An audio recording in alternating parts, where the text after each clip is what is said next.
Une maison ou un immeuble ont été construits dans votre quartier. Le matin, en partant au travail, vous avez pu observer plusieurs mois durant le va-et-vient des camions, l'agitation des ouvriers, la marche des engins mécanisés, des grues, de la bétonnière. Une fourmilière sans ordre apparent. Vous le constatez aujourd'hui, un ordre invisible réglait la construction. Les navettes ont cessé, l'immeuble se dresse, terminé, des rideaux aux fenêtres. Comment tant de mouvements a-t-il abouti à ce résultat évident? Tout le monde croit savoir la réponse, mais il n'est pas inutile de la rappeler. Premier élément de réponse, à l'origine existait une situation non satisfaisante, un besoin et une possibilité. À la place de l'immeuble s'étendait un terrain vague ou une vieille masure. Chaque jour, vous notiez cette situation.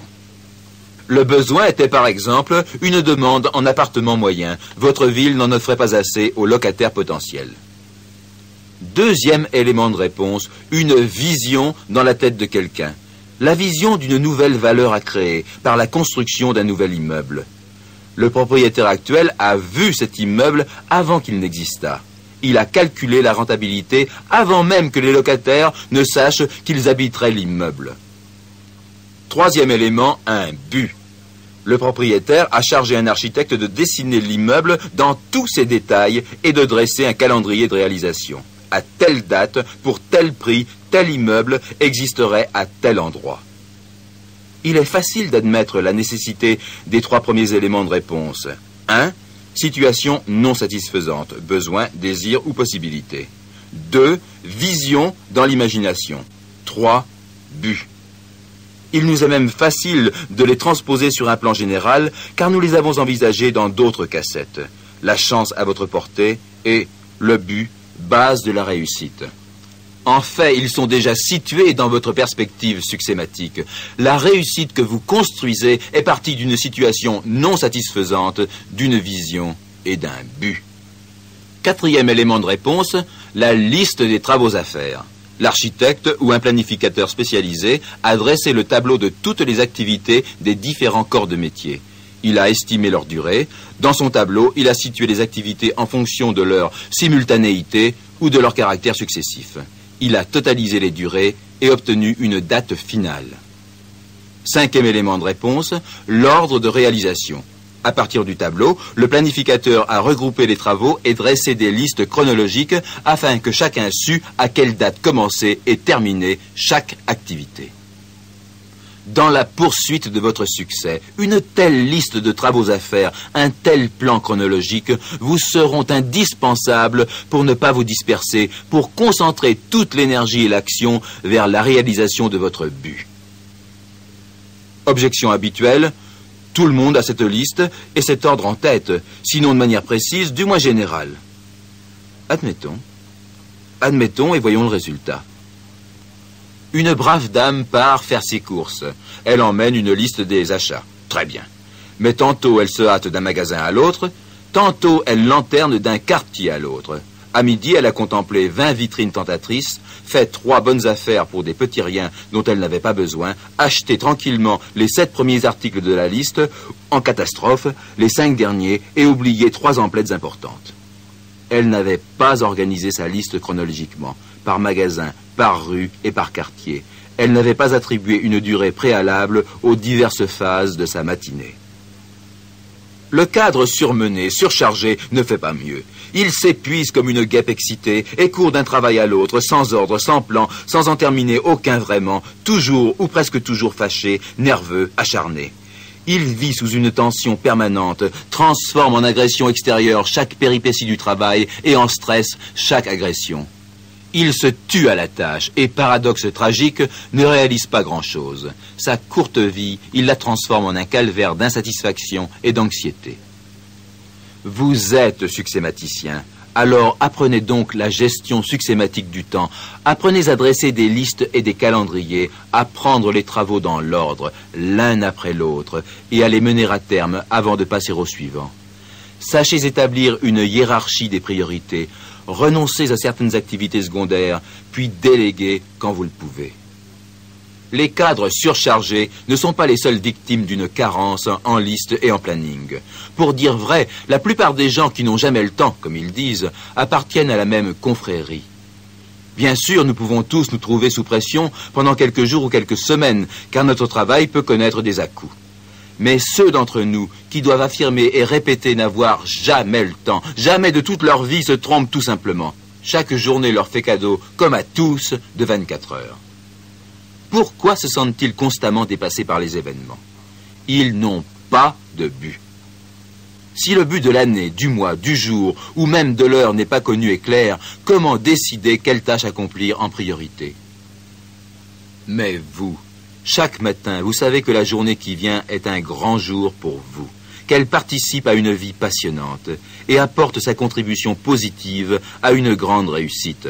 Cette journée, vous allez la réussir elle-même, c'est-à-dire la faire produire selon l'objectif. Ce soir, vous aurez accompli tel travail, vous l'aurez terminé, vous aurez obtenu tel résultat, vous le savez. Vous n'êtes plus le jouet des circonstances et des hommes, vous réalisez, vous êtes satisfait, vous demeurez positif pour le lendemain et pour la prochaine étape.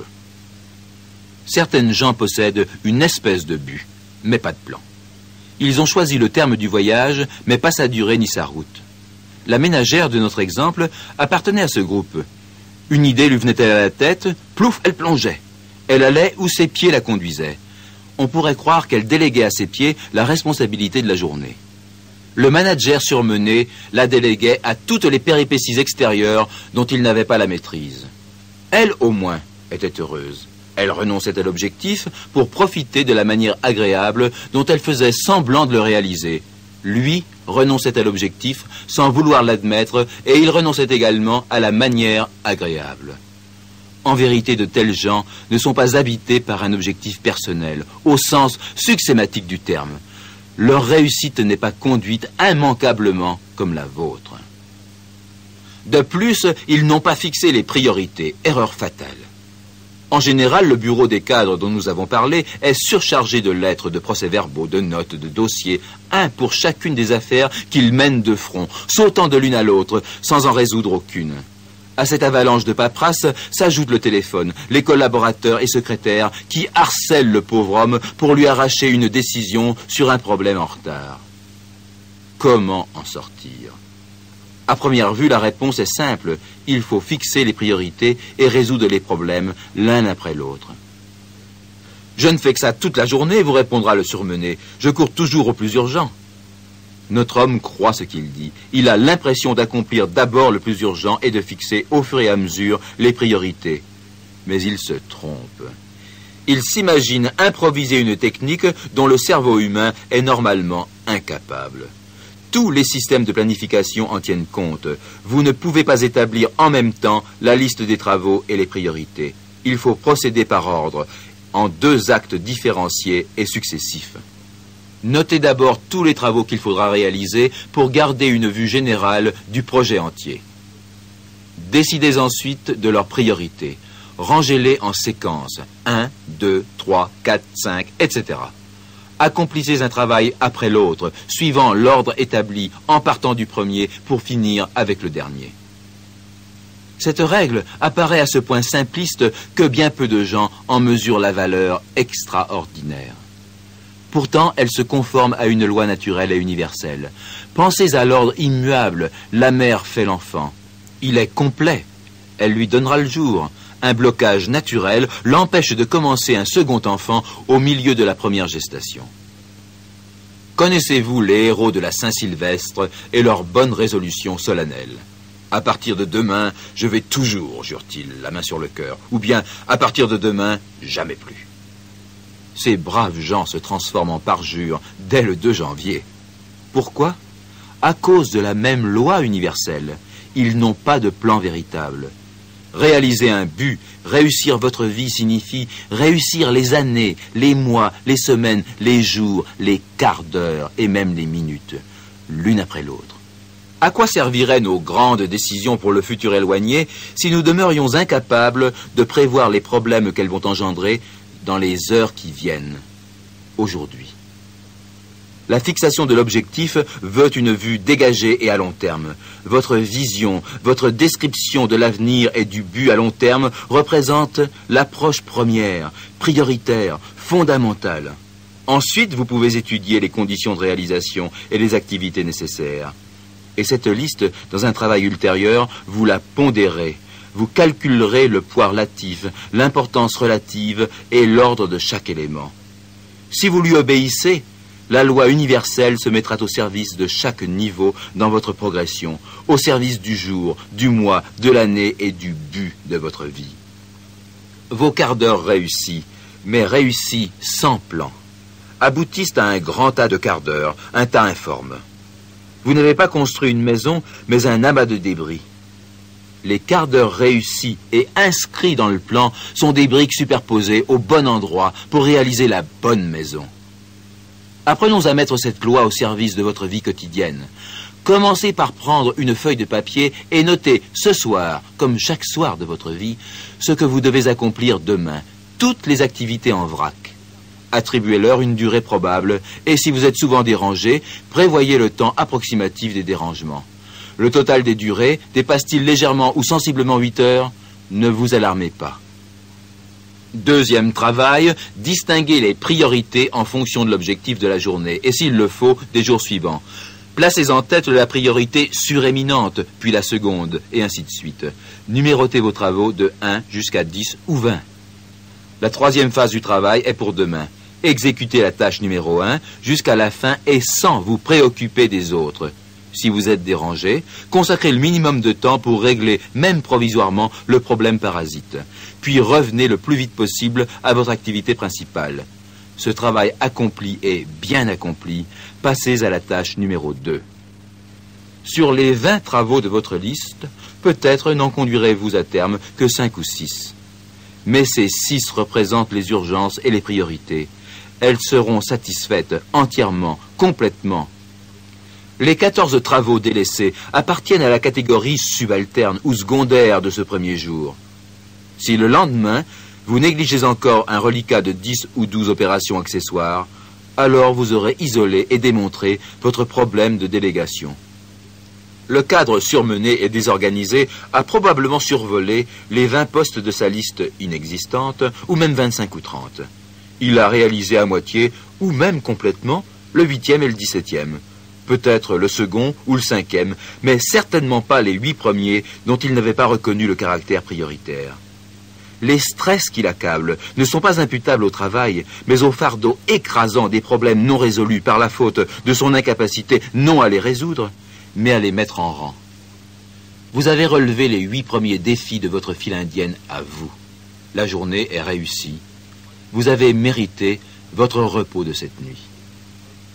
Mettre nos problèmes en rang à la file indienne. Celui qui n'arrive pas à les résoudre avec cette méthode ne réussira par aucun autre procédé au monde. L'observation répétée dans de nombreuses entreprises a montré que souvent les cadres et les collaborateurs de valeur ne possèdent pas une capacité supérieure à résoudre les problèmes.